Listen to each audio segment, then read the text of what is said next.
வணக்கம் மக்களே, இந்த வீடியோவில் என்ன பார்க்க போகிறோன்னா, பெண்களுக்கு கலைஞர் மகளிர் உரிமை தொகை ரூ. 1000 ஒரு முக்கிய அறிவிப்பு அறிவிச்சிருக்காங்க. அது என்ன அப்படிங்கிறத பற்றி தான் இந்த வீடியோவில் பார்க்க போகிறோம். நம்ம சேனலுக்கு யாராவது புதுசாக வந்திருந்தீங்கன்னா மறக்காமல் நம்ம சேனலில் சப்ஸ்கிரைப் கிளிக் பண்ணி வச்சுக்கோ. வீடியோக்குள்ளே போகலாம். பொதுவாக பார்த்தீங்கன்னா பெண்களுக்கு அரசாங்கத்திலேருந்து ஒரு நலத்திட்டம் அறிவிச்சிருக்காங்க. அதாவது பார்த்திங்கன்னா மகளிர் உரிமை தொகை. இது கடந்த ஆண்டு செப்டம்பர் மாதம் 15ஆம் தேதி இந்த திட்டம் துவங்கப்பட்டது. இந்த திட்டத்தின் மூலிமா 1,15,00,000 பெண்கள் பயன்பெற்றுட்டு வராங்க. அது மட்டும் இல்லாமல் இந்த திட்டத்தில் நிறைய மாற்றங்கள் அறிவிச்சிருந்தாங்க. அது மட்டும் இல்லாமல் தளர்வுகள் நிறைய கொடுத்துருந்தாங்க. குறிப்பிட்ட பெண்களுக்கு மட்டும்தான், அது இல்லாமல் தகுதி வாய்ந்த பெண்களுக்கு மட்டும்தான் கொடுப்போம்னு சொல்லியிருந்தாங்க. அந்த வகையில் நிறைய பேரோட விண்ணப்பங்கள் நிராகரிக்கப்பட்டது. இதற்கு நிறைய பேர் மேல்முறையீடு பண்ணியிருந்தாங்க. இப்போதைக்கு இப்போ என்ன சொல்லியிருக்காங்கன்னு பார்த்தீங்கன்னா, அந்த விண்ணப்பம் நிராகரிக்கப்பட்டவங்களாம் மேல்முறையீடு பண்ணி அப்ளை பண்ணலாம் அப்படின்னு சொல்லியிருக்காங்க.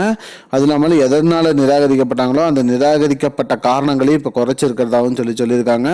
மேலும் இந்த மாதம் 1,30,30,000 பெண்கள் இந்த திட்டத்தில் கூடுதலாக சேர்க்கப்பட உள்ளதாகவும் சொல்லியிருக்காங்க. இதோட ஒரு ஆண்டு நிறைவடைந்தது. மேலும் 1,18,00,000 பெண்களுக்கு இந்த மாதம் கலைஞர் மகளிர் உரிமை தொகை ரூ. 1000 வழங்குவதாக சொல்லியிருக்காங்க. மேல்முறையீடு பண்ணுறவங்க பண்ணிக்கோங்க. அதே மாதிரி புதுசாக ரேஷன் கார்டு வாங்கினவங்களும் இதுக்கு அப்ளை பண்ணலான்னு சொல்லியிருக்காங்க.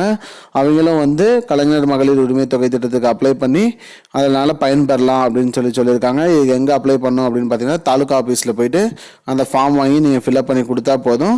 உங்களோட மனு பரிசீலனை செய்யப்பட்டு நீங்களும் அது தகுதியுடையவராக இருந்தால் உங்கள் பேரும் ஆட் பண்ணிக்குவாங்க. இதுதான் மக்களே இப்போதைக்கு முக்கியமான பயனுள்ள தகவல். இது போன்ற பயனுள்ள தகவலை தெரிஞ்சுக்கொள்ள நம்முடைய சேனலை மறக்காமல் சப்ஸ்கிரைப் பண்ணி வச்சுக்கோங்க. நன்றி. இந்த வீடியோ உங்கள் ஃப்ரெண்ட்ஸ் அனைவருக்கும் ஷேர் பண்ணிடுங்க. I don't understand your jokes, man. Because it's not a joke. முன்ன பின்ன தெரியாத ஒரு பையனுக்காக விடுற அந்த மனசு இருக்க, அதான் கடவுள்.